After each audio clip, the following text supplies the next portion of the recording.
Bienvenidos entonces a esta sesión. Aquí tenéis la agenda que vamos a tener. Como ya sabéis, tenemos ahora unas dos breves exposiciones y luego habrá una interesante mesa redonda con clientes y con proveedores en los que hablaremos del cloud. Comenzamos. Vamos a ver primero lo que es el informe, un resumen muy breve. Voy a destacar los principales elementos de lo que es el estudio de cloud que hemos sacado, que hemos publicado. Porque mi idea, yo en el fondo vengo aquí a hablar de cloud, pero el cloud en el fondo me aburre. A mí lo que me gusta son los libros, y entonces os vengo a hablar de la imprenta. Os fastidiáis, o sea, si pensabais que ibais a escuchar el cloud, pues no. Y como yo soy aquí el que hablo y tengo el micrófono, pues voy a hablar de lo que a mí me apetece. Porque es que la imprenta, la verdad que me asombra la vida o la historia de la imprenta, a mí me asombra.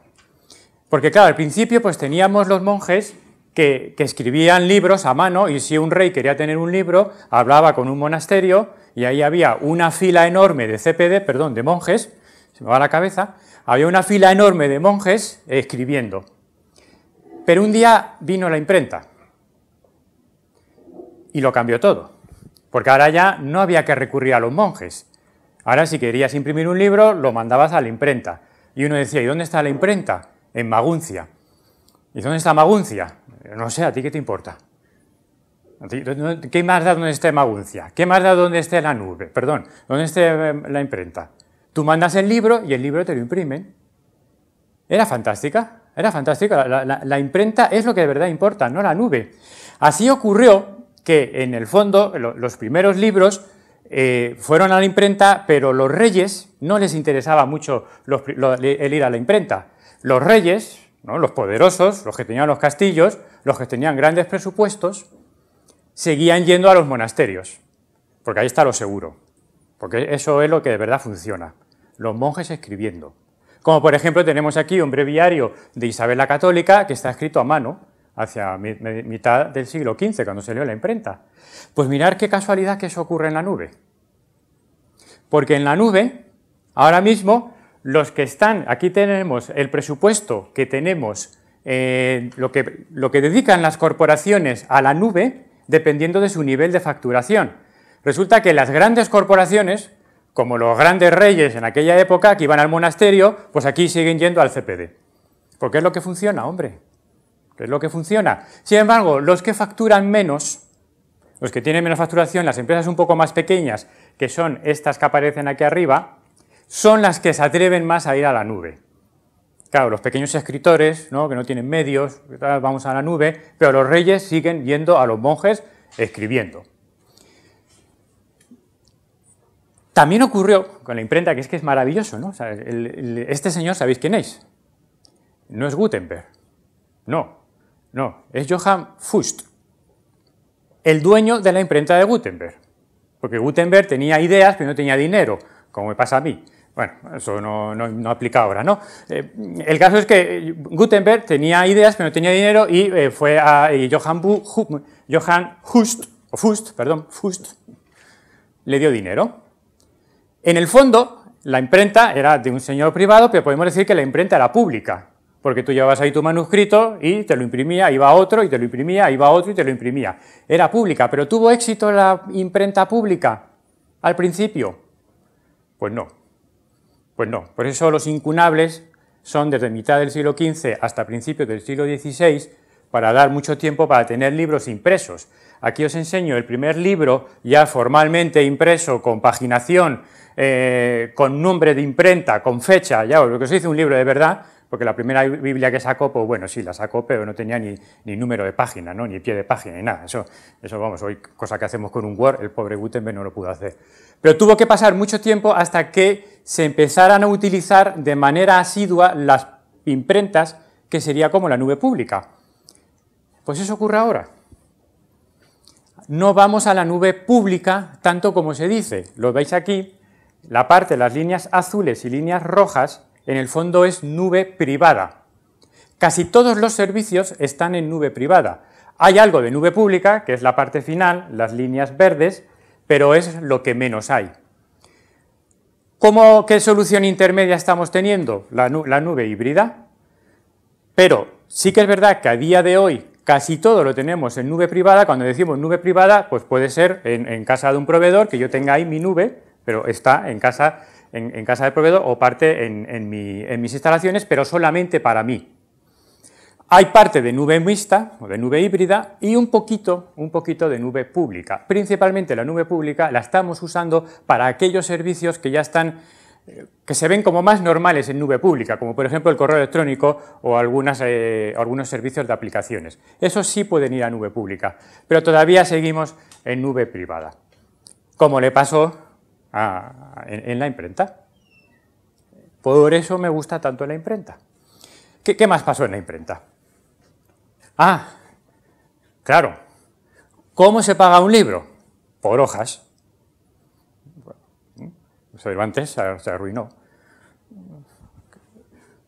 ¿Qué ocurre? Que antes, cuando teníamos los monjes, ¿cuántas hojas tiene este breviario? ¿A ti qué te importa si tenemos miles de monjes? Y para eso están. Si ya están para eso, o sea, que hay que traer otro monje, pues le traemos. Y que se ponga a escribir. Que tenemos que escribir un santoral de hojas enormes, ¿qué más da si tenemos monjes? ¿Será por monjes? ¿Será por CPU? ¿Será por memoria? ¿Será por buzones de correo? ¿No? ¿Que tenemos que comunicarnos con no sé quién? Pues abre un buzón de correo. ¿Que luego tenemos que crear un grupo de trabajo? Pues abre un buzón de correo. El problema es cuando luego vamos a la nube y pagamos por buzón de correo. Entonces el CEO dice, ¿cuántos empleados somos? 3.000, ¿cuántos buzones? 10.000. Algo no me sale bien. Aquí a las cuentas no me salen. Por lo tanto, me voy a arruinar con buzones de correo. Porque en un libro se paga por hojas. Y fijaos qué tontería más grande. Lo que voy a decir ahora es las mayores obviedades y mayores tonterías que uno dice. En la nube se paga por uso. Y resulta que en el pago por uso pagas por lo que usas. O sea, esto me costó entenderlo, me costó entenderlo, ¿no? Es decir, si usas mucho, pagas mucho. O sea, sé que esto a lo mejor a estas horas resulta complicado de entender, pero confío mucho en vuestra capacidad intelectual. Si yo lo he podido entender, me ha llevado 5 años, vosotros también. ¿Eso qué quiere decir? Que si tienes muchos buzones de correos, porque antes, como había monjes y estaban para eso, ¿qué más da? Ya que están ahí los monjes, ¿qué más da? Ya que tenemos servidores, ¿qué más da? Será por buzones. Pues resulta que cuando luego vamos a la nube, pagamos por buzones y nos arruinamos. Por eso, en las expectativas, fijaos aquí, la recuperación de costes tiene aquí un rojo de que no estoy satisfecho. El resto de valores no tienen rojo, pero el de ahorros conseguidos sí tiene un rojo. Es decir, sí tiene un nivel de insatisfacción. ¿Por qué? Porque no hemos conseguido los ahorros que esperábamos cuando íbamos a la nube. ¿Por qué? Porque teníamos costes ocultos. ¿Por qué? Estos son los 5 ¿por qué? Porque no teníamos bien ajustado nuestro nivel de gestión, nuestro nivel de madurez.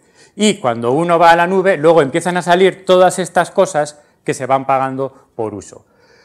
Lección que podemos aprender muy claramente de este caso. Cuando vamos a la nube, no todo es un reto tecnológico. También tenemos retos de gestión y también tenemos que tener tenemos que tener un cierto nivel de madurez en nuestro sistema de gestión para que luego de verdad podamos sacar todo el partido a la nube y para que de verdad podamos extraer los beneficios que esperamos de la nube. Pero volvamos a la imprenta, ¿no? Estoy yendo a la nube y yo sé que a vosotros lo que os interesa es la imprenta. Claro, con la imprenta hubo un problema muy serio de seguridad. Porque ahora cualquiera se puede poner a imprimir. Claro, o sea, antes la cosa estaba muy bien controlada, ¿no? Porque si tú querías escribir una Biblia, solamente se escribía en el monasterio. Y por monjes que saben. Aquí los que saben son los que están en el monasterio, en la TI, en el monasterio. Pues que se me va la cabeza, tenéis que perdonar, ¿no? Pero es la gente que sabe. Oye, si les pago yo, hombre, si les contraté yo, ¿no? Si entraron de novicios, si sabían.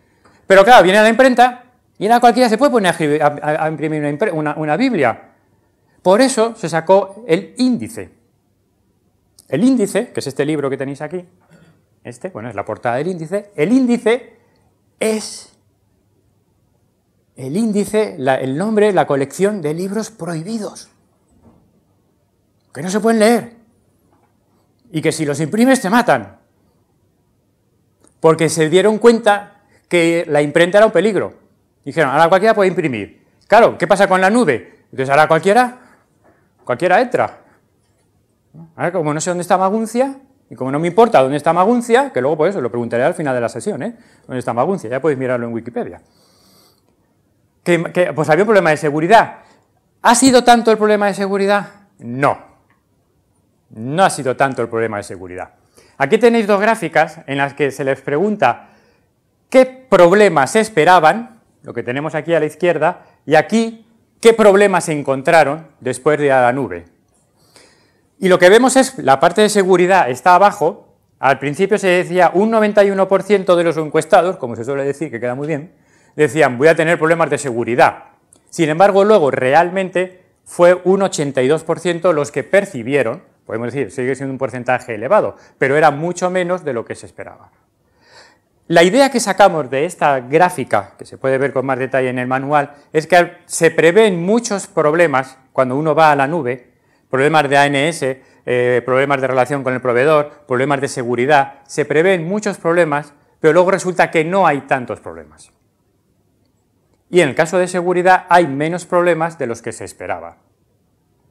Como también pasó con el índice, que al final pues hay imprentas, pero bueno, pues sigue habiendo un cierto control y no pasa nada, incluso por imprimir una Biblia. Pero en esta gráfica hay un valor que nos ha sorprendido, y es, aquí habla de problemas de rendimiento. Problemas de rendimiento, se esperaba un 60% de problemas, se esperaba antes de ir a la nube, y luego se han encontrado con un 71% de problemas en rendimiento. Curiosamente, es el único valor en el que el problema, por así decirlo, es superior en el real que en el esperado. ¿Por qué? No lo sé. O sea, sí, yo soy sincero, no lo sé, o sea, nos ha sorprendido, por eso he dicho, hay un valor que nos ha sorprendido, no lo sé, o sea, no sé por qué. Entonces, esto, por ejemplo, puede ser un punto de debate para la mesa redonda, si la mesa redonda lo sabe, ¿no? Si no, tampoco le quiero meter en ningún problema, sino que vaya buscando dónde está Maguncia, o lo podemos seguir preguntando en las siguientes ediciones, pero este dato sí que nos ha sorprendido, no sabemos por qué pueden existir estos problemas o estas percepciones de problemas de rendimiento cuando uno ya va a la nube. ¿Qué más tenemos? Ah, claro. Este sí sabéis quién es, ¿no? Cervantes. Allí tenemos la Galatea. Porque claro, cuando uno iba en la imprenta, ¿quién hablaba con el impresor? El autor, Cervantes, ¿no? Mira, tengo aquí un librito que he escrito en mis horas perdidas, ¿cómo se titula? Ingenioso Hidalgo, pero nada, no creo que tenga éxito. Iba el autor directamente, pues igual pasa en la nube. En la nube va directamente el negocio a hablar. Sigue yendo el CIO, ¿no? Aquí dice, peso de los roles en la contratación. Vale, el CIO, el CTO, obviamente sigue hablando con la nube. ¿Por qué? Porque sabe cuál es el lenguaje de los monjes. Dice, yo sé cómo tengo que entrar a un monje, ¿no? No se le puede entrar así de sopetón, porque ya la fastidiamos y entonces ya te diseña mal, ¿no? Pero dice, no, también déjame que los monjes tienen su vida, tienen sus peculiaridades, ¿no? Hablamos de San Benito, San Alfonso, San Wenceslao, que creo que soy, ¿no? Entonces eso siempre entra, ¿no? Hablar de San Wenceslao rompe el hielo. Y entonces déjame a mí que yo hable con los monjes. Pero claro, sigue habiendo más gente, o sea, ya están entrando, la nube lo que permite es que hables directamente con ellos. Y por eso hay aquí otros roles, el CDO, el director digital, el propio CEO. Lo que estamos viendo en esta gráfica y lo que nos llama la atención de esta gráfica es que, y que además está, aquí estoy sacando un informe, o sea, un resumen muy breve de lo que hemos extraído aquí, por eso no todo está en estas gráficas que os pongo aquí. Pero uno de los elementos que hemos extraído del informe es que la nube lo vemos como un paso necesario, casi que diríamos que imprescindible, para la transformación digital, porque te da flexibilidad, básicamente. Y en esa transformación digital, quien habla directamente o quien busca directamente esa transformación digital son las unidades de negocio. Por lo tanto, tiene sentido que así como Cervantes hablaba directamente con el impresor y decía, imprímeme este librito que he sacado en horas perdidas, el negocio vaya a hablar directamente con la nube. Tiene sentido. Es lo bueno que tiene la imprenta. ¿Qué más cosas? ¿Qué más cosas tenemos? Claro, esto sabéis lo que es. Esta calle, ¿la conocéis? ¿No la conocéis? Sí, la conocemos, sí. Es Atocha. En la calle de Atocha se imprimió el Quijote. Fantástico. Ahí, ya, o sea, muy cerca de, muy hacia el principio, cerca del principio, se imprimió el Quijote. Ahí en una casita pequeña, o sea, no tenía ahí el impresor, pues tenía ahí su imprenta, que había conseguido con gran esfuerzo, pues ahí se imprimió, Cervantes imprimió el Quijote. Sin embargo, había monasterios que tenían imprenta, como por ejemplo este monasterio que tenéis aquí, que ya está medio derruido, que es el monasterio de San Jerónimo de Buenavista en Sevilla, tenía imprenta. Porque ocurría que, claro, los monasterios se dieron cuenta y dijeron, oiga, que ha venido la imprenta, ¿no? Pues tenemos que despedir a monjes. Bueno, la que se armó en el convento, cuando dijeron eso, ¿no? Pero, claro, dijeron, nada, pues traemos una imprenta. A ver, vamos a estar aquí escribiendo, ya que será por monjes, pero les podemos dedicar a actividades de más valor. Ahí queda eso. Y entonces los monasterios compraron imprentas. De tal forma que tú, cuando querías imprimir un libro, podías ir a un monasterio que tenía imprenta o podías ir al impresor pequeñito ahí en su casa. ¿Dónde iba la gente, la mayoría de la gente? ¿O en quién pensaba cuando iba a una imprenta? ¿En un monasterio o en Maguncia? En Maguncia. O en Atocha, ¿no? O sea, Maguncia no sabemos dónde está, por ahí, ¿no? Me da igual dónde esté Maguncia, pero eso estaba en Atocha. Lo mismo pasa cuando hablamos de los proveedores. ¿En quién piensan los clientes cuando piensan en proveedores cloud?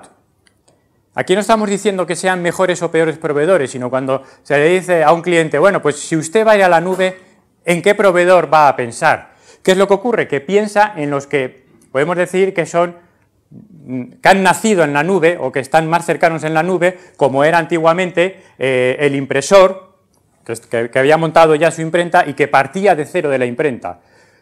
Por eso aquí hablamos pues, de Microsoft Azure, de Amazon, de IBM, de Google. Son aquellos proveedores en los que los clientes piensan más directamente cuando están hablando de la nube. Luego hay otros proveedores que obviamente están entrando en la nube, pero que a día de hoy es como aquellos monasterios que empezaron a tener sus imprentas y se iba pensando menos en ellos. Fantástico. O sea, como veis, la vida de la imprenta, la vida del libro es impresionante. No sabía Juan Gutenberg, no lo sabía, no era consciente de la que iba a armar con la nube, cuando dijo voy a montar esto en Maguncia, porque la nube de alguna forma viene de aquí. Terminando ya, he comenzado con una foto del nombre de la rosa. No sé si os habéis fijado, ¿no? Que al principio pues, aparecía ahí el nombre de la rosa.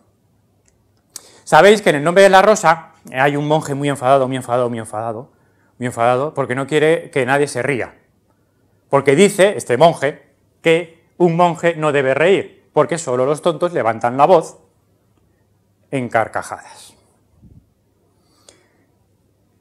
Pero sin embargo yo os digo que no es serio quien no se ríe, porque en el fondo, en la risa, es como la expresión espontánea de ese conocimiento profundo, es como el eureka, cuando dice, ya lo entendí, y entonces te ríes. Por eso es bueno reírse, porque en el fondo reírse es una forma de conocimiento.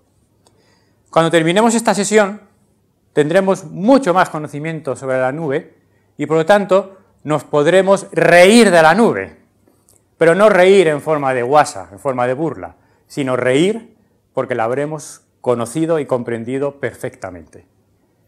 Muchas gracias.